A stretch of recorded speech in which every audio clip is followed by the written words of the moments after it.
શાંતિ મિત્રો, આજે આપણે દાળ બાટીની દાળ બનાવવાની છે। તો મેં એમાં એક અડધી વાટકી તુરની દાળ લીધી છે, 2 વાટકી મગની દાળ લીધી છે અને અડધી વાટકી ચણાની દાળ લીધી છે અને અડધી વાટકી મેં મોગર દાળ લીધી છે। આ આપણે અડધી કલાક પાણીમાં પલાળીને રાખીશું, પછી આપણે આનો વઘાર કરીશું। આ અડધી કલાક દાળ પલાળી હતી એ પલળી ગઈ છે।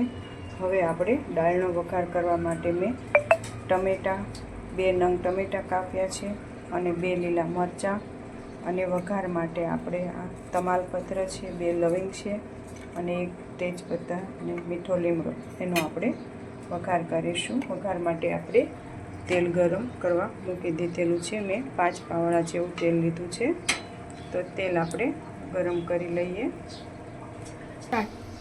સૌપ્રથમ પહેલાં આપણે રાઈ નાખીશું।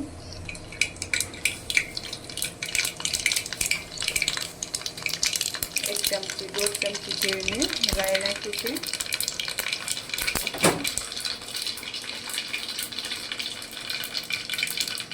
હવે આપણે એમાં 1.5 ચમચી જેવું મેં જીરું લીધું છે અને અડધી ચમચી મેં હિંગ લીધી છે। હવે આપણે એમાં તેજપત્તા જે લીધા હતા અને લવિંગ, પછી આપણે નાખીશું। હવે આપણે લીલા મરચાં વઘારમાં નાખીશું।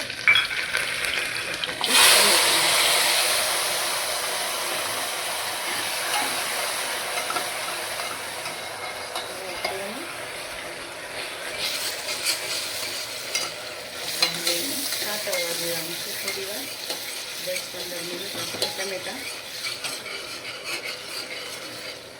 જો આ રીતે આપણે સાતળવા દઈએ। હવે આપણે એમાં મસાલો નાખી દઈશું।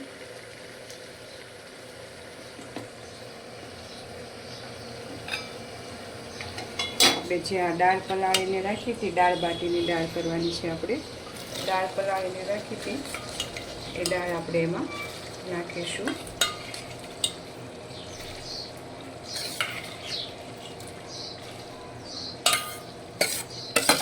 જો મેં આ બધી દાળ એમાં નાખી દીધી છે।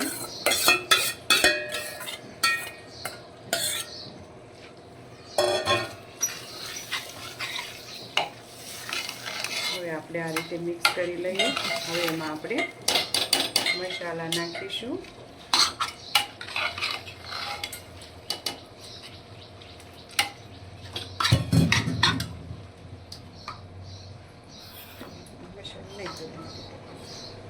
તો આપણે 1 ચમચી હળદર પાવડર નાખીશું,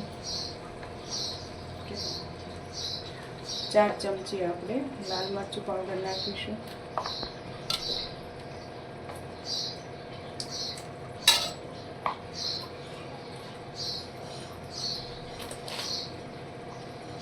બે ચમચી આપણે ધાણા જીરું પાવડર નાખીશું અને સ્વાદ પ્રમાણે આપણે મીઠું નાખીશું।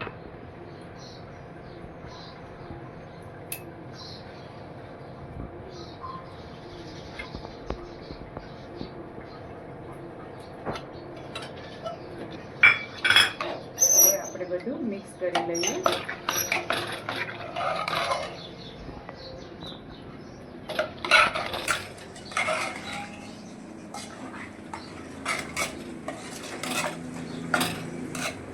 હવે આપણે આ બધું મિક્સ થઈ ગયું છે। હવે આપણે એમાં પાણી નાખીશું। હવે આપણે એમાં 3 ગ્લાસ પાણી નાખીશું। આજે હું મારી બેનપણીને ત્યાં આવી છું, અમે બંને થઈને દાળ બાટી બનાવીએ છીએ। હવે આપણે એને કુકરનું ઢક્કણ બંધ કરી દઈએ। હવે આપણે આને 5 સીટી લગાવવા દઈશું। શાંતિ મિત્રો, આજે આપણે બાટીનો લોટ બાંધવાનો છે, તો મેં આ ભાખરીનો જે જાડો લોટ લાડવા લાપસીનો આવે એ લીધો છે। હવે આપણે એમાં 1 ચમચી હળદર પાવડર નાખીશું। જો આપણે 1 ચમચી હળદર પાવડર નાખ્યો છે। હવે આપણે મીઠો સોડા નાખીશું। આપણે ખાવાના સોડા છે એ અડધી ચમચી નાખ્યા છે। હવે આપણે સ્વાદ પ્રમાણે મીઠું નાખીશું। અને પછી આપણે અજમો નાખીશું. બાટીમાં આપણે અજમો નાખીએ તો એનો સ્વાદ સરસ આવે છે. જો આ રીતે આપણે મસળીને નાખવાનો છે. હવે આપણે મોણ દેવાનું છે. એમાં આપણે ઘી અને તેલ બંને નાખવાનું છે. 5 થી 6 ચમચી આપણે ઘી નાખીશું.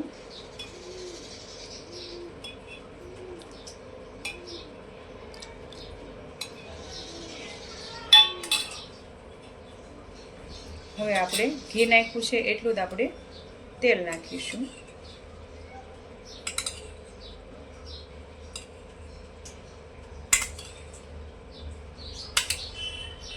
જો હવે આપણે આને લોટ બાંધી લઈએ.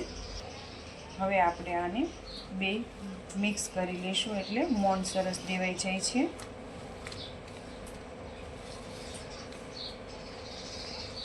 આ રીતે આ આપણે રાજસ્થાનની બાટી છે એટલા માટે જો આપણે લોટ બાંધવાની પારાત પણ અલગ છે. આપણે ગુજરાતમાં કાથરોટ લઈએ, એ લોકો આવી પારાતમાં લોટ.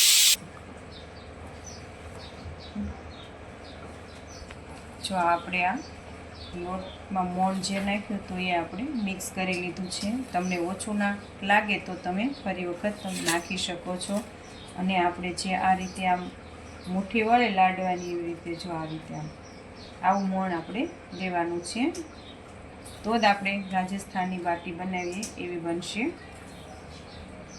ક્રન્ચલી બનશે. જો આ રીતે આપણે હવે આપણે એને પાણીથી લોટ બાંધી લઈએ. હવે આપણે આ થોડું પાણી નાખી અને લોટ બાંધવાનો છે. આ લોટ આપણે કઠણ રાખવાનો છે એટલે આપણે જરૂર પ્રમાણે જ પાણી લઈશું.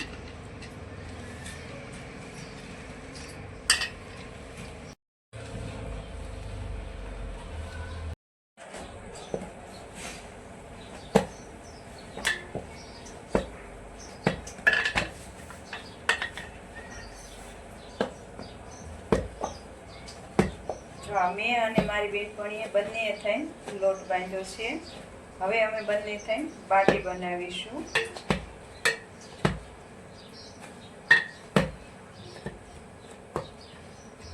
આ બાટી તમે એક વખત ખાઓ એટલે તમને વારંવાર ખાવાની ઈચ્છા થાય છે. જો આ આપણે બાટીનું ઓવન લીધું છે.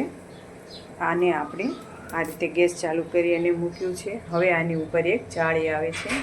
આ જાળી આપણે એમાં રાખી દીધી છે. આ જાળીને પણ આપણે ઘી લગાડીશું અને આપણે ઘી લગાડીશું. હવે આપણે એને બાટી બનાવીશું. આપણે બાટી બનાવીને મૂકવાની છે.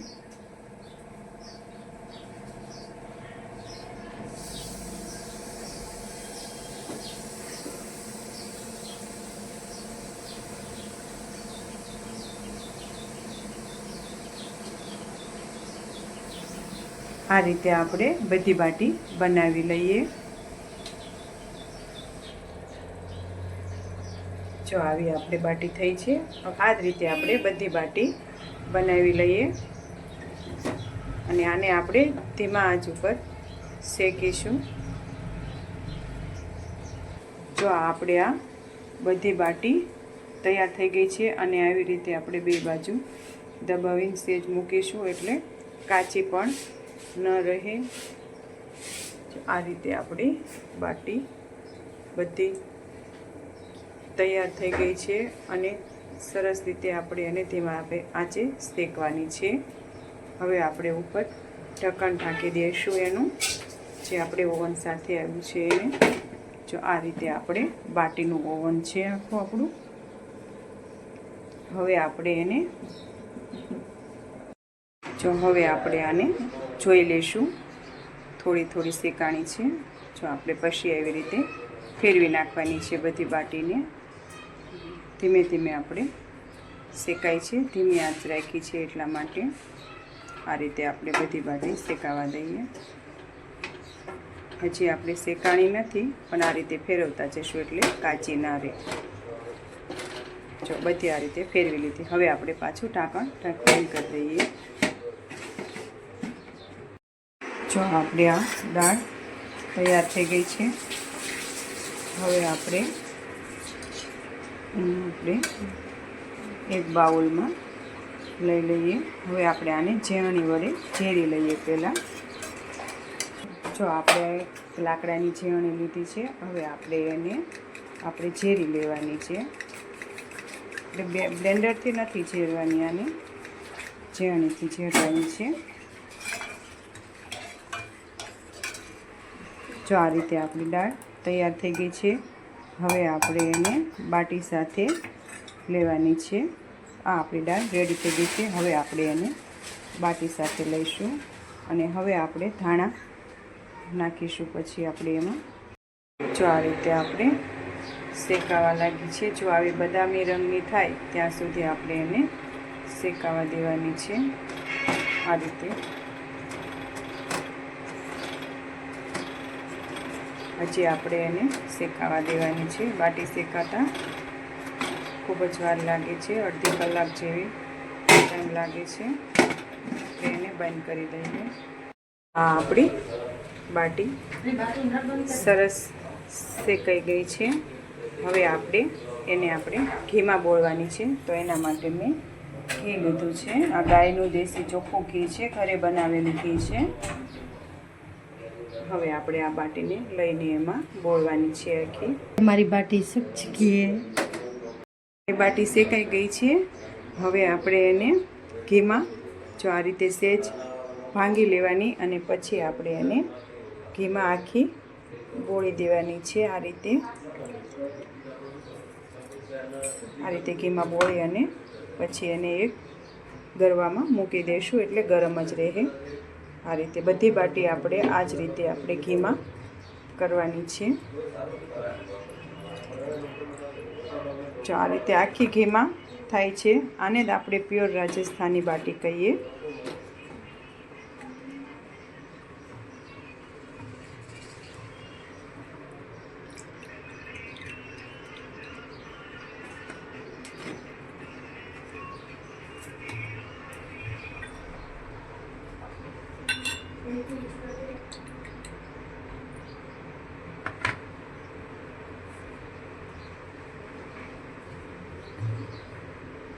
જો આ રીતે આપણે બધી બાટી આવી રીતે ઘીમાં કરી લેવાની છે.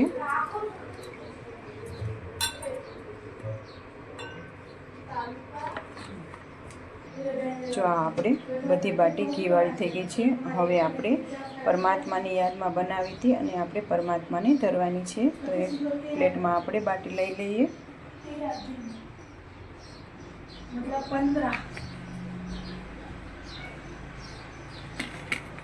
આ આપણે બાટી લઈ લીધી છે અને આ દાળ પણ આપણે લઈ લીધી છે અને આપણે આ સેવની ખીર બનાવી છે, એટલે કે સેવૈયા બનાવ્યા છે. તો આપણે પરમાત્માની યાદમાં બનાવ્યું છે. ચાલો આપણે પરમાત્માને ધરી દઈએ. આ આપણે પરમાત્માને ધરી દીધું છે. હવે આ મારી બેનપણી છે, એના ઘરે આવ્યા છીએ. હવે એનો બાબોને આપણે દાળ બાટી ટેસ્ટ કરવા આપીશું અને કેવી થઈ છે એ મને અને તારા મમ્મીને ચોક્કસથી કે.